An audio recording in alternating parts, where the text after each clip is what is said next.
ஒரு ஊர்ல ஒரு மன்னர் இருந்தார். ஒரு நாள் அவருடைய அரசவைக்கு ஒரு ஓவியன் வந்தான். அவன் சீனா தேசத்திலிருந்து வந்தவன், தாவோ சிந்தனையாளன். அவன் அங்க வந்து மன்னர் முன்னாடி நிக்கிறான். யாரும் செய்ய முடியாத ஒரு காரியத்தை என்னால் செய்ய முடியும்னா. இவன் இப்படி சொன்னதை கேட்டதும் ஏற்கனவே அங்க இருந்த அரசவை ஓவியன் ஒருத்தனுக்கு கோபம் வந்துட்டுது. இதோ பாரு, இப்படிலாம் பேசக்கூடாது, நான் வேணும்னா உன்னுடைய சவாலை ஏத்துக்கிறேன் அப்படின்னா. நாம 2 பேரும் ஓவியம் தீட்டுவோம், அதை பார்த்துட்டு நம்ம 2 பேர்ல யாரு சிறந்த ஓவியன் அப்படிங்கிறத மன்னரே தீர்மானம் செய்யட்டும், என்ன சொல்ற அப்படின்னு கேட்டான். அவனும் சரின்னு ஒத்துக்கிட்டான். போட்டி ஆரம்பமாச்சு. அரசர் அவங்களுக்கு 2 சுவர்களை ஒதுக்கி கொடுத்தார். 6 மாச காலம் அவகாசம் கொடுத்தார்.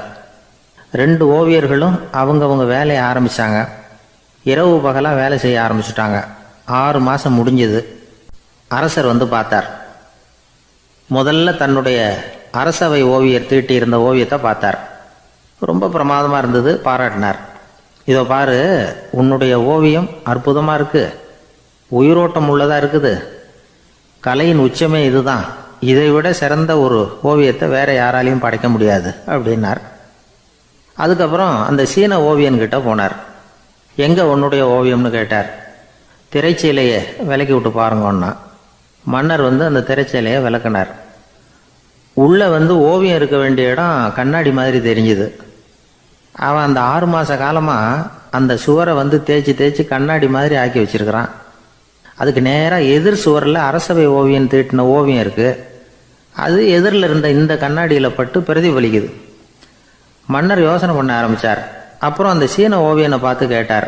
இதை பாரு, நீ என்னுடைய ஆளை வந்து தோற்கடிச்சுட்ட அப்படிங்கிறதுல சந்தேகம் இல்லை, ஆனாலும் எங்களை ஏமாத்தி இருக்கிற, எந்த ஓவியமும் நீ வரையிலையே அப்படின்னார். அரசே, இதுதான் உண்மையான ஓவியம், உயிருள்ள ஓவியம்.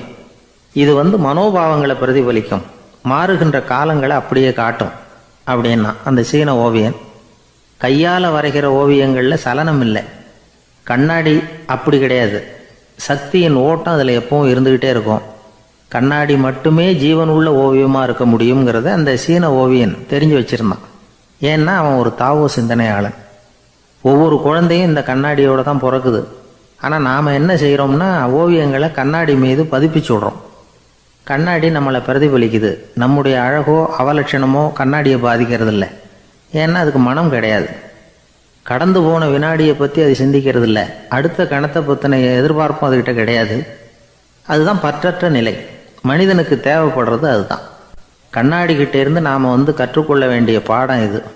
வாழ்க்கையில் வந்து மனிதர்களை நேசிக்கலாம், உலகின் அழகையெல்லாம் பிரதிபலிக்கலாம், ஆனால் எதையும் பற்றி கொண்டு விடக்கூடாது அப்படிங்கிறது பெரியவர்கள் அறிவுரை. துயரம்ங்கிறது பற்றுக்களின் சாயை. கண்ணாடி முன்னாடி நிற்கிறப்போவெல்லாம் நமக்கு இந்த ஞாபகம் வரணுமா. ஒரு குடும்ப தலைவர் ஒரு நாள் காலையில் விடிஞ்சு எழுந்திரிச்சதும் சத்தம் போட்டார். யார் இந்த கருங்குரங்கு படத்தை என் ரூமில் கொண்டாந்து மாட்டி வச்சது அப்படின்னு கத்தினார். சமையல் கட்டிலிருந்து மனைவி பதில் சொன்னாங்க. தூக்க கலக்கத்தில் உளராதுங்க, நல்லா பாருங்க, அது படம் கிடையாது, முகம் பார்க்குற கண்ணாடி அப்படின்னாங்க. ஒருத்தர் இருக்கார், நல்ல உத்தியோகத்தில் தான் இருக்கிறார், ஆனால் எப்போ பார்த்தாலும் முகத்தை வெறுப்பாக வச்சிருப்பார். அப்படியே வருவார் போவார். ஏன் சார் இப்படி இருக்கிறீங்க அப்படின்னு விசாரித்தோம். ஏன்டா இந்த வேலைக்கு வந்தோம்னு இருக்கு சார் அப்படின்னார். உங்கள் வேலை உங்களுக்கு பிடிக்கலையா அப்படின்னு கேட்டோம். இல்லைன்னார். இப்படிப்பட்டவங்க வெற்றிகரமான வாழ்க்கை வாழ முடியாது. இது வந்து நிபுணர்கள் கருத்து. வேலையை நேசிக்க தெரிந்தவர்கள் வெற்றி பெறுவார்கள் அப்படிங்கிறாங்க அவங்க. எந்த துறையாக இருந்தாலும் சரி, அந்த துறையில் வெற்றிகரமாக இருக்கிறவங்கள விசாரித்து பாருங்கள். எனக்கு என்னுடைய வேலை ரொம்ப பிடிக்கும் அப்படின்னு சொல்கிறவங்களாக தான் இருப்பாங்க. அப்படி இருந்தால் தான் அது வெற்றிகரமாக இருக்க முடியுது அவங்களால. ஒருத்தனுக்கு பிடித்தமான பொழுதுபோக்கே அவனுடைய தொழிலாக இருந்துட்டுதுன்னா அவனை மாதிரி கொடுத்து வச்சவன் வேற யாரும் இல்லை அப்படிங்கிறார் பெர்னாட் ஷா. ஒரு தடவை மன்னர் ஹுமாயூன் உயிரை வந்து தண்ணீர் முண்டு ஊற்றுகிற தொழிலாளி ஒருத்தர் காப்பாற்றினாராம் அந்த ஹுமாயூன் உயிரை. உடனே மன்னர் கேட்டிருக்கார், உனக்கு என்ன வேணும்னாலும் கேளு தரேன், உயர் பதவி வேணுமா அப்படின்னு கேட்டாராம். மன்னா, மக்களின் தாகம் தீர்க்கக்கூடிய இந்த பணியை விட உயர்ந்தது உண்டா அப்படின்னாராம் அந்த தொழிலாளி. அவரால் அவருடைய வேலையை நேசிக்க முடிஞ்சுது, அதனால மகிழ்ச்சியாக இருக்க முடிஞ்சுது. நாமெல்லாம் அப்படி இல்லை. வேலை கிடைக்கிற வரைக்கும் கிடைச்சா போதும் அப்படின்னு இருக்கும். கிடைச்சதுக்கப்புறம் ஏன்டா இந்த வேலைக்கு வந்தோம்னு ரொம்பவும் அழுத்துக்குவோம். சரி, நாம் இருக்கிற இடத்துல நாம் வெற்றிகரமாக இருக்க வழி உண்டா அப்படின்னா உண்டுன்னு சொல்கிறாங்க. அதாவது மன இயல் நிபுணர்கள் இருக்கிறாங்க இல்லையா, அவங்க அதுக்கு முக்கியமாக 6 வழிகள் சொல்கிறாங்க. நீங்கள் ஒரு அலுவலகத்தில் வேலை பார்க்குறவரா அப்படின்னா இதை கேளுங்க. அதாவது உங்கள் மேலதிகாரி எதிர்பார்ப்புக்கு தகுந்த மாதிரி உங்கள் வேலை இருக்குதா? அப்படி இல்லைன்னா முதல்ல உங்கள் வேலையின் தரம் உயரணும். உங்களுக்கு மேலே கீழே வேலை பார்க்குற பணியாளர்கள்கிட்ட நல்ல விதமாக பழகுறீங்களா? அந்த உறவு முறையில் ஏதாவது குறை இருந்தால் அதை கண்டுபிடிச்சி சரி பண்ணுங்க. நம்பிக்கைக்கு உரியவர் அப்படின்னு நீங்கள் பேர் எடுக்கணும். நீங்கள் எடுக்கிற முடிவு நல்ல முடிவாக தான் இருக்கும் அப்படின்னு அடுத்தவங்க சொல்லணும். உங்கள் தோற்றத்துக்கு முக்கியத்துவம் கொடுங்க. இது மனம் உடல் ரெண்டும் சம்மந்தப்பட்டது. அதனால் மனசையும் ஆரோக்கியமாக வச்சுருக்கணும், உடம்பையும் ஆரோக்கியமாக வச்சுருக்கணும். உங்களுடைய நிர்வாகம் செயல்படுற விதத்தை நல்லா புரிஞ்சு வச்சுக்கணும். உங்களுடைய நிர்வாகம் இப்போ ஒரு காரியம் செய்யுதுன்னு வச்சுங்க, ஏன் அப்படி செய்யுது, எதுக்காக அப்படி செய்யுது, அதனுடைய குறிக்கோள் என்ன, அது நீடிக்கிறதுக்கு காரணம் என்ன, இதெல்லாம் தெரிஞ்சுக்கணும். சிரிப்புக்கு வஞ்சகம் பண்ணக்கூடாது, நல்லா சிரிக்கணும், அப்போ தான் அது திரும்ப கிடைக்கும். கடந்த கால தோல்வியை பற்றி கவலைப்படக்கூடாது. முதலாளி விருப்பம் தெரிஞ்சு நடந்துக்கிறது நல்லது தான். அதுக்காக காக்கா பிடிக்கணுங்கிற அவசியம் இல்லை. உங்களுக்கு ஒரு பொறுப்பான வேலை கிடைக்குது, உடனே சத்தம் குழப்பம் அப்படின்னு சூழ்நிலையை இறுக்கமாக ஆக்கிடக்கூடாது. எந்த சூழலையும் இயல்பாக கையாளக்கூடியவர் அப்படிங்கிறத காட்டணும். இதெல்லாம் உங்கள் துறையில் நீங்கள் வெற்றி பெற நிபுணர்கள் சொல்கிற யோசனைகள். இவ்வளவு விவரமும் சொல்லிவிட்டு ஒருத்தரை பார்த்து கேட்டோம், இப்போ சொல்லுங்க, நீங்கள் செய்கிற வேலை உங்களுக்கு பிடிச்சிருக்குதா அப்படின்னோம். ரொம்ப ரொம்ப பிடிச்சிருக்குது அப்படின்னார். சரி, என்ன செஞ்சிட்டு இருக்கிறீங்க அப்படின்னு கேட்டோம். சும்மா தான் இருக்கிறேன் அப்படின்னார் அவர். ஒரே ஒரு ஊர், அந்த ஊருக்கு பேர் கொடையாளிப்பட்டி. அந்த பேருக்கு தகுந்த மாதிரி தான் அந்த ஊர் மக்களும். யார் என்ன கேட்டாலும் இல்லைன்னு சொல்லாமல் கொடுப்பாங்க. கொடையாளிகள் நிறைந்த ஊர். இனாமா மட்டும் இல்லை, கடனாகவும் பணம் கொடுப்பாங்க. யாருக்காவது அவசரமாக பணம் தேவைப்பட்டதுன்னு வச்சுக்கோங்க, அந்த ஊருக்கு போய் வாங்கிக்கலாம். பத்திரம் தேவையில்லை, சாட்சி தேவையில்லை, ஜாமீன் தேவையில்லை, எந்த உத்தரவாதமும் கேட்காம பணம் கொடுத்துருவாங்க. நம்மளால் ஒருத்தனுக்கு பணம் தேவைப்பட்டது, சொந்த பந்தமெல்லாம் கேட்டு பார்த்தா யாரும் கொடுக்குற வழியாக தெரியல. எல்லாரும் அவங்கவுங்க சௌரியத்தை பார்க்குறவங்க, அடுத்தவங்க சௌரியத்தை பற்றி கவலைப்படாதவங்க. இவன் எல்லாரையும் கேட்டு பார்த்துட்டு சோர்ந்து போய் உக்காந்துட்டான். அந்த நேரம் தான் கொடையாளிப்பட்டியை பற்றி கேள்விப்பட்டான். அப்படி ஒரு ஊர் இருக்கிறது தெரிஞ்சதும் அந்த ஊருக்கு வழி கேட்டுக்கிட்டு ஒரு நாள் புறப்பட்டு போனான். வயல்காட்டு வழியாக போக வேண்டியிருந்தது. மெதுவாக நடந்து ஊர் எல்லைக்கு வந்துட்டான். 2 பக்கமும் விவசாய வேலைகள் மும்முரமாக நடந்துக்கிட்டு இருக்குது. ஏர் உழுதுகிட்டு இருக்கிறாங்க. அப்போ அங்கே ஒரு ஆளை பாம்பு கடிச்சுட்டுது. பக்கத்தில் வேலை செஞ்சுக்கிட்டு இருந்தவங்க ஓடி வந்தாங்க. அவசரமாக செய்ய வேண்டிய முதல் உதவியெல்லாம் செஞ்சு பார்த்தாங்க, பலன் இல்லை. அந்த ஆள் செத்து போட்டான். அவன் செத்து விட்டான்னு தெரிஞ்சதும் அவனை தூக்கி வரப்பு மேலே போட்டுட்டு எல்லாரும் அவங்கவுங்க வேலையை கவனிக்க ஆரம்பிச்சிட்டாங்க. அங்கே ஒரு ஆள் இவனை பார்த்து சொன்னான், ஐயா, நீங்கள் போகிற வழியில் இவன் சொந்தக்காரன், இவனுக்கு சோறு கொண்டுகிட்டு வருவான், இவன் இங்கே செத்துட்டான்னு அவங்ககிட்ட சொல்லிவிடுங்க அப்படின்னா. இவனுக்கு ரொம்ப ஆச்சரியம். என்னடா இது, பாம்பு கடிச்சுட்டுதுன்னதும் பதறி அடிச்சுக்கிட்டு ஓடி வந்தாங்க, செத்துட்டான்னதும் பேசாமல் தூக்கி போட்டுட்டு போயிட்டாங்க அப்படின்னு நினச்சிக்கிட்டே நடந்து போகிறான். எதிரில் சோறு கொண்டுக்கிட்டு ஒரு ஆள் வந்தான். இவன் விவரத்தை சொன்னான். அங்கே அவங்க சொந்தக்காரன் பாம்பு கடிச்சு செத்து போட்டான் அப்படின்னா. அவன் கொஞ்ச நேரம் அமைதியாக நின்னான். அதுக்கப்புறமா அங்கேயே வரப்பில் உட்காந்து கொண்டுகிட்டு வந்த சோத்தை தானே சாப்பிட்டு முடித்தான். பேசாமல் எழுந்திரிச்சு திரும்பி போயிட்டான். கொஞ்சம் கூட பதறல, அழலை. இப்படியும் ஒரு ஊரா அப்படின்னு நினச்சி ஆச்சரியப்பட்டுக்கிட்டே இவன் ஊருக்குள்ளே போனான். ஒரு பெரிய மனுஷனை பார்த்து பணம் கேட்டான். அவரும் இவனோட பேரையும் ஊரையும் மட்டும் விசாரிச்சுக்கிட்டு தேவையான பணத்தை கொடுத்துட்டார். பணத்தை வாங்கிட்ட பிறகு தன்னுடைய மனசை அரிச்சிக்கிட்டு இருந்த அந்த விஷயத்தை பற்றி கேட்டான். ஐயா, வழியில் ஒருத்தன் செத்துட்டான், அவனை அப்படியே தூக்கி வரப்பில் போட்டுட்டு எல்லாரும் வயல்வெளி வேலைகளை பார்த்துக்கிட்டு இருக்கிறாங்களே அப்படின்னா. இதுக்கு அந்த பெரியவர் சொன்னார், ஆமாம், அப்படி தான் செய்வோம், வேலை முடிஞ்சு வீட்டுக்கு திரும்புகிறப்போ அவனை தூக்கிட்டு வந்து அடக்கம் பண்ணிடுவோம் அப்படின்னார். ரொம்ப ஆச்சரியமாக இருக்கே அப்படின்னா. ஏன் உங்கள் ஊரில் யாராவது செத்துட்டா என்ன பண்ணுவீங்க அப்படின்னு கேட்டார்.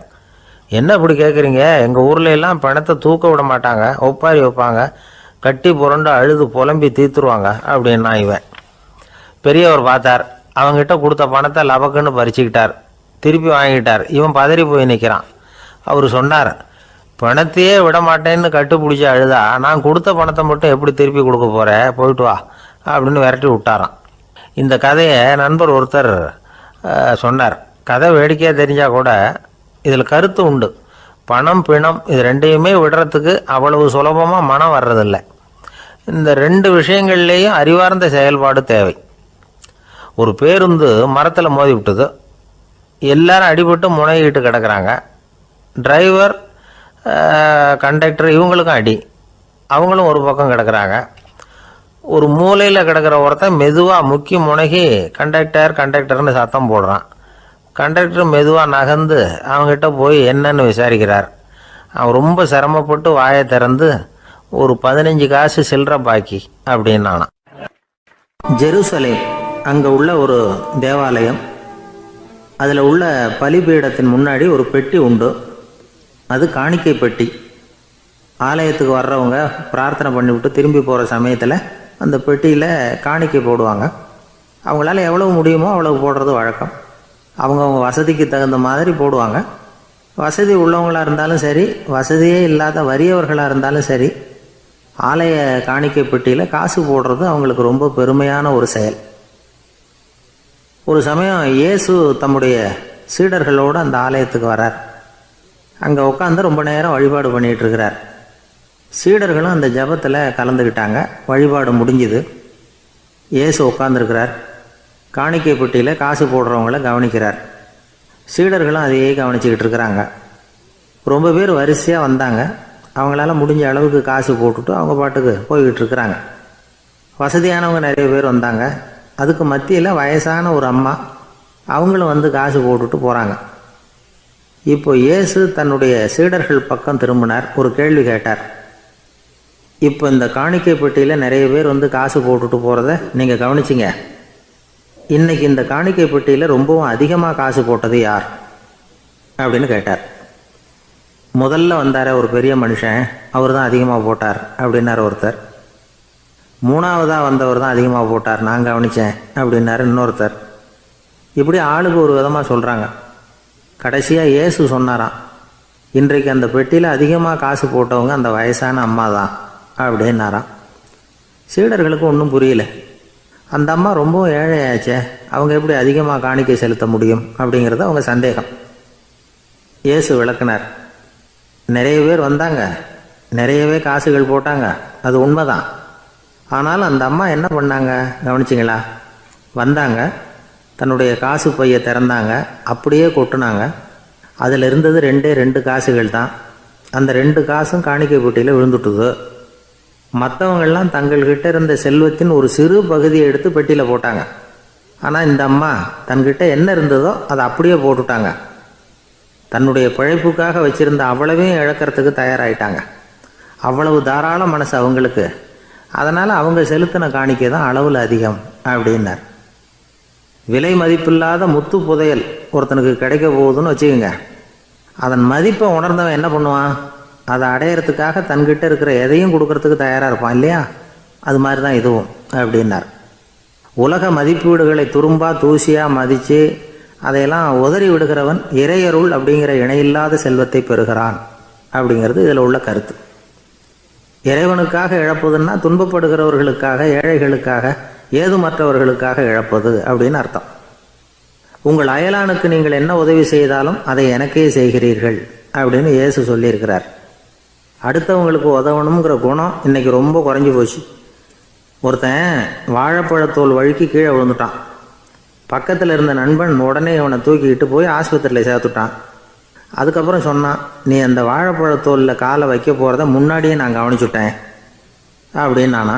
அப்படின்னா அப்போவே நீ எனக்கு உதவி செஞ்சுருக்கலாமே அப்படின்னானா அவன். நான் டாக்டருக்கு உதவலாம்னு நினச்சிட்டேன் அப்படின்னா இவன்.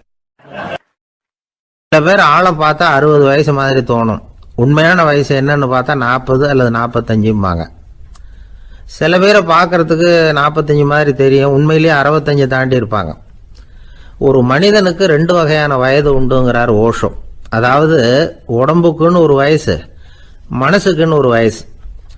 முதல் உலக மகாயுத்தம் நடந்தது இல்லையா, அது முடிஞ்சதுக்கு அப்புறம் முதல் தடவையா மனிதனின் மூளை வளர்ச்சியை பற்றி மனநல வைத்தியர்கள் ஒரு கணக்கெடுப்பு சோதனை நடத்தினாங்களாம். அது வரைக்கும் மனிதனுக்கு 2 வகையான வயது உண்டுன்னு யாரும் சிந்திச்சதே இல்லையா. அந்த உலக மகா யுத்தம் முடிஞ்சதுக்கு அப்புறம் மனிதனுடைய சராசரி மனதின் வயதை கணக்கிட்டு பார்க்கும் பொழுது அவங்களுக்கெல்லாம் ரொம்ப அதிர்ச்சியாக இருந்துதான். ஏன்னா அது ரொம்ப பின்தங்கிய நிலையில் இருந்திருக்கு, வளர்ச்சி அடையாத நிலையில் இருந்திருக்கு. அவங்க கண்டுபிடிச்ச பிரகாரம் அப்போ மனசோட சராசரி வயசு என்ன தெரியுமா? 14. அப்படின்னா பார்த்துங்க, உடல் ரீதியாக ஒருத்தரோட வயசு 70 கூட இருக்கலாம், ஆனால் மனசோட வயசு 14 தான். இதுக்கு நேர்மாறாக அமைஞ்சு போச்சுன்னு வச்சேங்க. அதாவது ஒருத்தருக்கு உண்மையிலேயே 14 வயசு, அதாவது உடலோட வயசு 14, அவரோட மனசின் வயசு 70ன்னு வச்சுக்கோங்க. இப்படி அமைஞ்சுட்டுதுன்னா அவர் சீக்கிரம் ஞானத்தன்மை அடைஞ்சிருவார் அப்படின்னு அர்த்தம். இப்போ நமக்கெல்லாம் உடம்போட வயசு மனசோட வயசு ரெண்டும் ஒன்றா இருந்துட்டா அதுவே போதும், அதுவே பெரிய விஷயம். இப்போ எமர்சன் கிட்ட போய் ஒருத்தர் கேட்டாராம், உங்கள் வயசு என்ன அப்படின்னு. அவர் உடனே பதில் சொல்லியிருக்கார், 360 வருஷம் அப்படின்னாராம். கேட்டவர் குழம்பி போயிட்டார். அவர் என்ன சொல்கிறாரு, 360 வயசா? என்ன நம்ம காதில் தான் சரியாக விழலையா? எமர்சன் எப்பவும் உண்மையை பேசுகிற ஒரு சிறந்த அறிவாளி, அவர் இப்படிலாம் பொய் சொல்ல மாட்டாரே அப்படின்னு ஒரு யோசனை பண்ணிக்கிட்டே இவர் மறுபடியும் அவர் கிட்ட போனாராம். ஐயா, நீங்கள் சொன்னது சரியாக என் காதில் விழலை, அதனால் மறுபடியும் கேட்குறேன், உங்கள் வயசு என்ன அப்படின்னாராம். எமர்சன் மறுபடியும் சொல்லியிருக்கிறார், 360 வருஷம்னு. வந்தவருக்கு உண்மையிலேயே அதிர்ச்சியாக போட்டுது. அதுக்கப்புறம் மெதுவாக ஆரம்பித்தாராம், ஐயா நீங்கள் சொல்கிறத என்னால் ஏற்றுக்க முடியாது. எப்படி பார்த்தாலும் இப்போ உங்களுக்கு வயசு ஒரு 60க்கு மேலே இருக்காதுன்னு நினைக்கிறேன் அப்படின்னாராம். நீங்கள் சொல்கிறது சரிதான், அது என் உடம்போட வயசுன்னாராம் எமர்சன். அப்படின்னா ஏற்கனவே நீங்கள் சொன்னது அப்படின்னு கேட்டிருக்காரு, அது என் மனசோட வயசு அப்படின்னாராம். நம்மளை பொறுத்த வரைக்கும் அறிவு தூசு படிஞ்சிருக்கு, அது மாதிரியே அன்பும் மாசுபட்டிருக்கு. இது ரெண்டையும் சுத்தம் பண்ண வேண்டியிருக்குது. அப்போ தான் நாம் சரியான வயசில் வாழ முடியும். ஒரு ஆசாமி இருக்கிறார், அவருக்கு உடம்போட வயசு அதிகம், மனசோட வயசு ரொம்ப குறைச்சல், குழந்தை மாதிரி. அவர் ஒரு ஆஸ்பத்திரியில் படுத்திருக்கிறார். நர்சம்மா எல்லாருக்கும் மருந்து கொடுத்துட்டு போகிறாங்க. கொஞ்ச நேரம் கழித்து திரும்பி வந்தாங்க. அப்போ இவர் அந்த அம்மாவை கூப்பிட்டு சொல்கிறார், இதை பாருங்கள் சிஸ்டர், நீங்கள் எல்லாருக்கும் சின்ன சின்ன மாத்திரையாக கொடுத்துட்டு எனக்கு மட்டும் நீளமான மாத்திரையாக கொடுத்துட்டீங்க. முழுங்கிறதுக்கு ரொம்ப கஷ்டமாக போச்சு. இனிமேல் எனக்கும் சின்ன மாத்திரையாக கொடுங்க சிஸ்டர் அப்படின்னாராம். அந்த அம்மா உடனே அதிர்ச்சியாகி தலையில் அடிச்சுக்கிட்டாங்களாம். நான் கஷ்டப்பட்டு மாத்திரையை முழுங்கினத்துக்கு நீங்கள் ஏமா தலையில் தட்டிக்கிறீங்க அப்படின்னு கேட்டிருக்காரு இவர். இதுக்கு அவங்க சொல்லியிருக்கிறாங்க, நான் உங்களுக்கு கொடுத்துட்டு போனது மாத்திரை இல்லைங்க, அது தெர்மாமீட்டர் அப்படின்னாங்களாம். அந்த ஆளை கண்டா ஏன் இப்படி முகத்தை திருப்பிக்கிட்டு வர்றீங்க அப்படின்னு கேட்டார் ஒருத்தர் நண்பர்கிட்ட. எலெக்ஷனில் அவன் எதிர்த்து நின்னவன் சார், என்ன அவங்ககிட்ட நமக்கு என்ன பேச்சுவார்த்தை அப்படின்னாராம் ரொம்ப கோபமாக இவர். சரி, அந்த ஆள் யாருன்னு கேட்டேன். என் கூட பிறந்த தம்பி தான் சார் அப்படின்னார் அந்த கோபம் குறையாமல். அதாவது நம்ம ஊர் நிலவரம் இப்படி, அதாவது அண்ணனும் தம்பியும் எதிர்த்து நிற்பாங்க தேர்தலில், ஒருத்தர் கண்டா பேசிக்கிறது இல்லை. ஆனால் இங்கிலாந்தில் எப்படி தெரியுமா, அங்கே ஒரே மேடையில் போட்டி போடுற 2 வேட்பாளர்களும் பேசுவாங்களாம், பட்டிமன்றம் மாதிரி. ஒருத்தர் முதல்ல எழுந்திருப்பார், நான் இந்த தேர்தலில் வெற்றி பெற்றால் என்னென்ன செய்வேன் அப்படின்னு சொல்லிவிட்டு உட்காருவார்.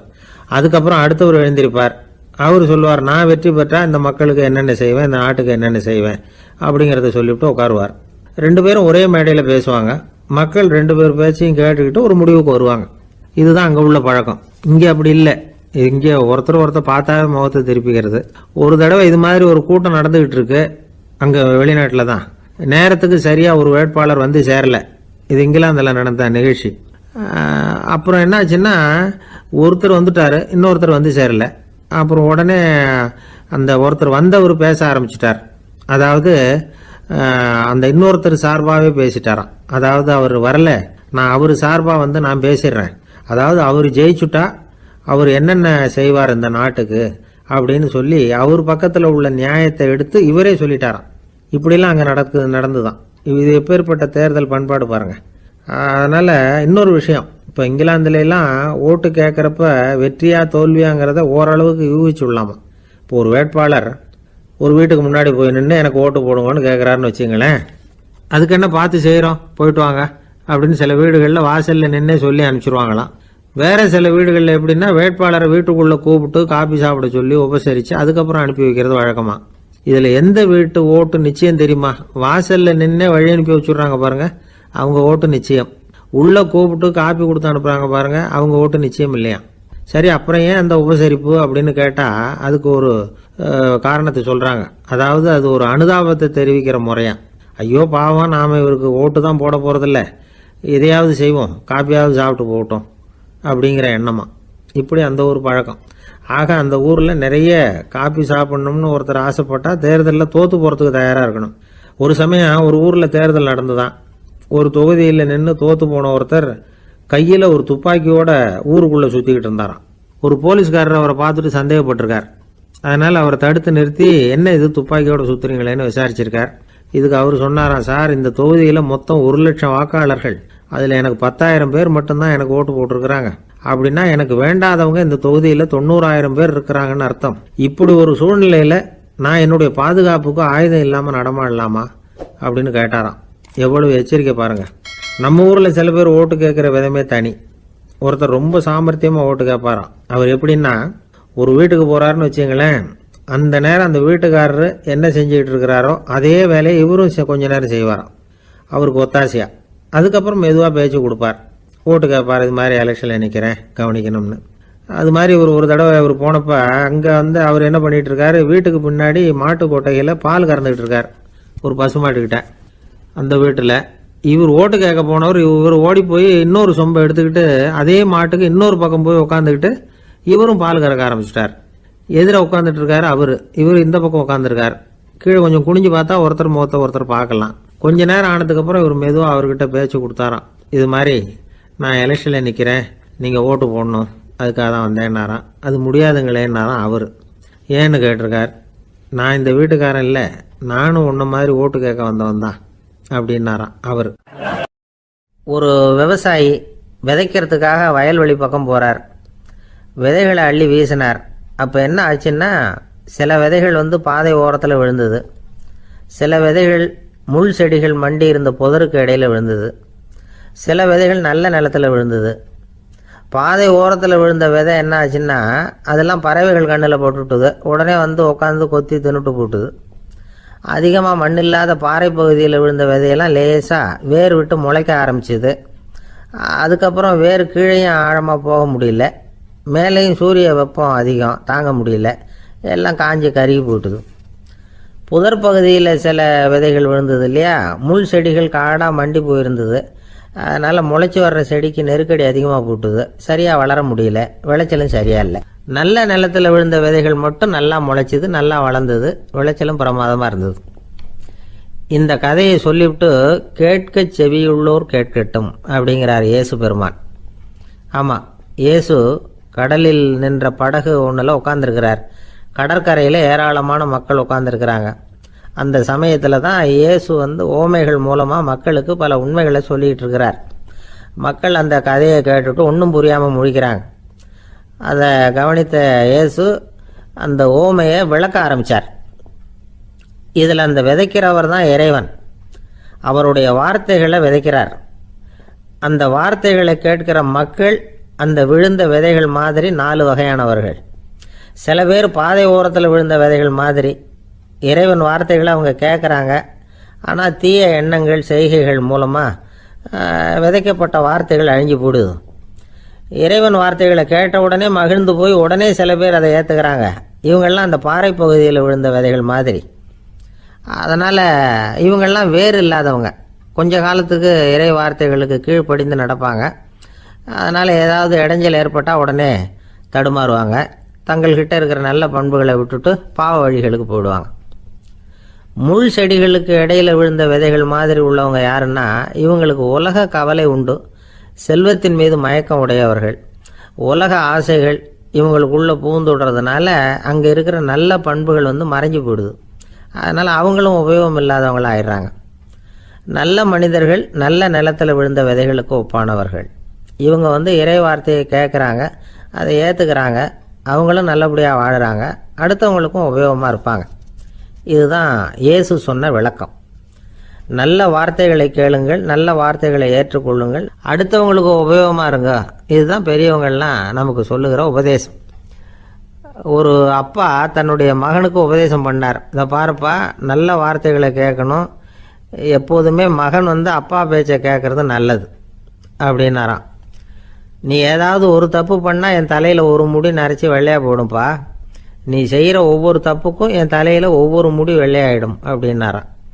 பையன் யோசிச்சான், அப்பா இப்போ தான் எனக்கு புரியுது, தாத்தாவோட தலைமுடி பூராவும் வெள்ளையாக இருக்கிறதுக்கு என்ன காரணம்ங்கிறது எனக்கு இப்போ தான் புரியுது அப்படின்னானா. ஐயா, உங்கள் பேரை தொடர்ந்து தினம் கேட்டுக்கிட்டு இருக்கிறேன் அப்படின்னார் ஒருத்தர். தொடர்ந்து கேட்குறீங்களே, உங்களுக்கு காது வலிக்கலையா அப்படின்னு கேட்டோம்.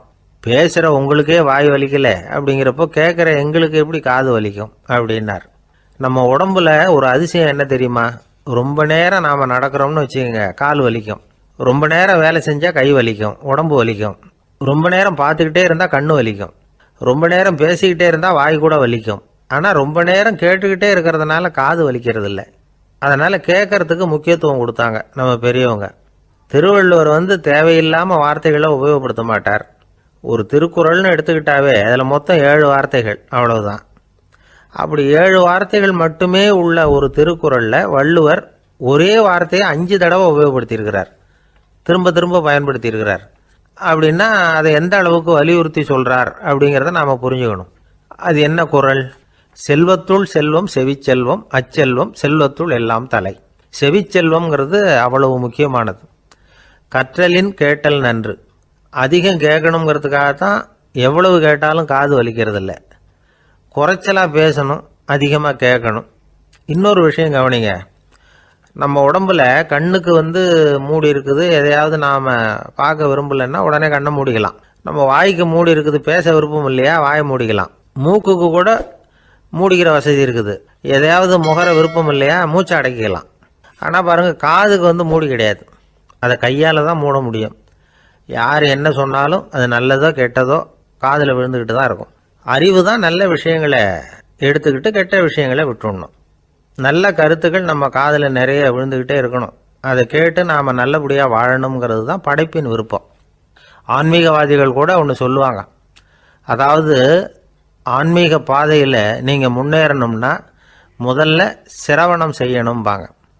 அதாவது பெரியவங்க சொல்கிற நல்ல கருத்துக்களை கேட்கணும் அப்படின்னு அதுக்கு அர்த்தம்.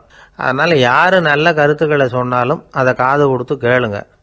இவ்வளவு கருத்துக்களையும் நம்ம நேயர் ஒருத்தர்கிட்ட சொல்லிகிட்டு இருந்தோம். அவரும் சரி சரின்னு தலையாடிக்கிட்டே இருந்தார். அப்புறம் சொன்னார், நீங்கள் சொல்கிறது சரிதான் சார், காதுக்கு மூடி இல்லைங்கிறது ரொம்ப சரி.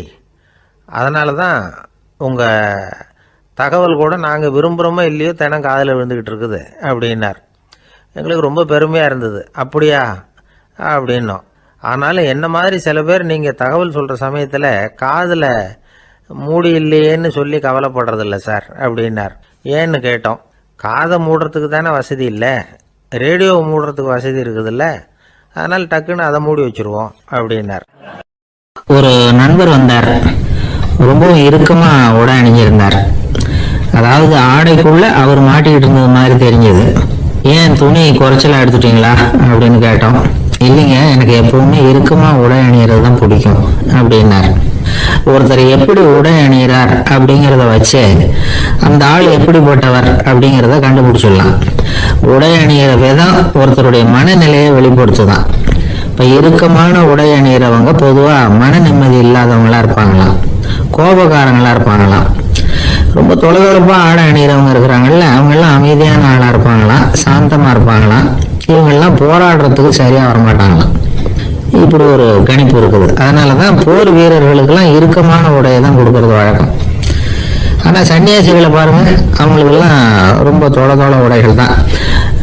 அவங்கெல்லாம் டைட் பேண்ட் போட்டுவிட்டு நிற்க மாட்டாங்க சன்னியாசிகள்லாம். அதே மாதிரி சன்னியாசிகள்லாம் காவி உடைய தேர்ந்தெடுக்கிறதுக்கும் காரணம் உண்டு. பல ஆண்டுகள் சோதனை செஞ்சு பார்த்துட்டு தான் சன்னியாசத்துக்கு காவி தான் சரி அப்படின்னு முடிவு பண்ணியிருக்கிறாங்க.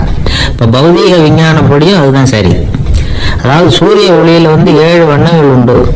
ஒரு பொருள் மேலே அது விழும்பொழுது அந்த பொருள் நமக்கு சிவப்பா தெரிஞ்சதுன்னா அந்த பொருள் சிவப்பை தவிர மற்ற எல்லா நிற கதிர்களையும் உள்வாங்கிக்கிட்டு சிவப்பு நிறத்தை மட்டும் வெளியில் விடுது, அதாவது விலக்கி விடுது. அதனால தான் அந்த பொருள் சிவப்பா தெரியுது. உடல் ஆரோக்கியத்துக்கு ஓரளவு சிவப்பு தேவைப்படுது. அதனால தான் காவி உடை அணிஞ்சா சூரிய ஒளி ஓரளவு சிவப்பு விலகிப்படும். அதாவது சிவப்பின் பலனும் கிடைக்கும், இந்த சிவப்பின் கெடுதலும் இல்லை. அப்படின்னு யோசனை பண்ணாங்க. காவி வந்து உதய வேளையின் நிறம். கீழ் வானத்துல கதிர் உதிக்கிற வேளையில முதல் ஒளி தோன்றுகிற நேரத்துல காவி நிறம் தான் கசி. தியானம் செய்யறப்போ முதல்ல காணக்கூடிய ஒளி காவி நிறம் தான். தியானத்தின் உச்ச நிலையின் நிறம் நீலம். தியானம் வந்து காவி நிறத்துல ஆரம்பமாகி நீல நிறத்துல நிறைவடைகிறது அப்படிங்கிறார் ஓஷோ. நீலம் வந்து தியான சிகரம், காவி வந்து தியான ஆரம்ப குறியீடு, ஒரு சன்னியாசியின் ஆரம்ப தரிசனம் அப்படிங்கிறார் அவர். ஒருத்தர் நாள் பூரா காவி உடைய அணிஞ்சிருந்தா அந்த நிறம் வந்து அவருக்கு வந்து தியானத்தை பற்றிய நினைவை வந்து ஊட்டிக்கிட்டே இருக்கும். இப்படியே வந்து ஆடைக்கும் தியானத்துக்கும் இடையில ஒரு தொடர் ஏற்படுது. ஒரு துறவியின் உள்ளார்ந்த பண்பா அது மாறுது. கடை வீதியில ஒரு பொருள் வாங்க போறோம், அது மறந்துடக்கூடாதுங்கிறதுக்காக ஞாபகம் முடிச்சு போட்டுக்கிறோம். அந்த முடிச்சுக்கும் பொருளுக்கும் தொடர்பு இல்லை. ஆனா கடை வீதிக்கு போன உடனே அந்த முடிச்சு வந்து அந்த பொருளை ஞாபகப்படுத்துது. அதாவது அந்த முடிச்சு வந்து ஒரு தொடர்பு அம்சமா அமையுது. அது மாதிரிதான் காவி உடையும். ஒரு துறவி வந்து நடக்கும்பொழுது, சாப்பிடும்பொழுது, குளிக்கும் பொழுது அவருடைய காவி உடை அவருக்கு வந்து ஞாபகப்படுத்திக்கிட்டே இருக்கும். அது ஒரு நிலைப்படுத்தப்பட்ட நினைவாக ஞாபகம் முடிச்சாக மாறிடுது. காவி ஆடை இல்லைன்னா ஒருத்தரால துறவியாக முடியாதுன்னு அர்த்தம் இல்லை. அதே நேரத்துல காவி ஆடையால ஒன்றும் பிரயோஜனம் இல்லை, அதுல ஒன்றும் அர்த்தம் இல்லை அப்படின்னு சொல்லிட முடியாது. இதுதான் உண்மை. இவ்வளவு தூரம் காவி ஆடையை பத்தி சொல்றதுனால எல்லாரும் சன்னியாசியா போடுவோம் அப்படின்னு நாம சொல்றதாக யாரும் நினைச்சிடக்கூடாது. மனசுக்கும் நிறத்துக்கும் உள்ள சம்பந்தத்தை தெரிஞ்சுக்கிறதுக்காக தான் இவ்வளவு. நமக்கு தெரிஞ்ச நண்பர் ஒருத்தர் இருக்கிறார், ஆபீஸ்ல வேலை பார்க்கிறவர். ஒவ்வொரு மாசமும் 20ஆம் தேதிக்கு பிறகு அவரை போய் பார்த்தீங்கன்னா காவி உடை அணிஞ்சிக்கிட்டு, கண்ணை மூடிக்கிட்டு, கை ரெண்டையும் விரிச்சு வச்சுக்கிட்டு தியானத்திலேயே உட்காந்துருப்பாரு. ஏன் இப்படி பண்றீங்கன்னு கேட்டேன். அதாவது 20ஆம் தேதிக்கு பிறகு என் கையில ஒரு பைசா கூட கிடையாது, ஒரு சன்னியாசி லெவல்ல இருக்கிறேன், என்கிட்ட எதுவும் செலவுக்கு கேட்காத அப்படின்னு என் மனைவிக்கு நான் சூக்கா உணர்த்துறதுக்காக அப்படி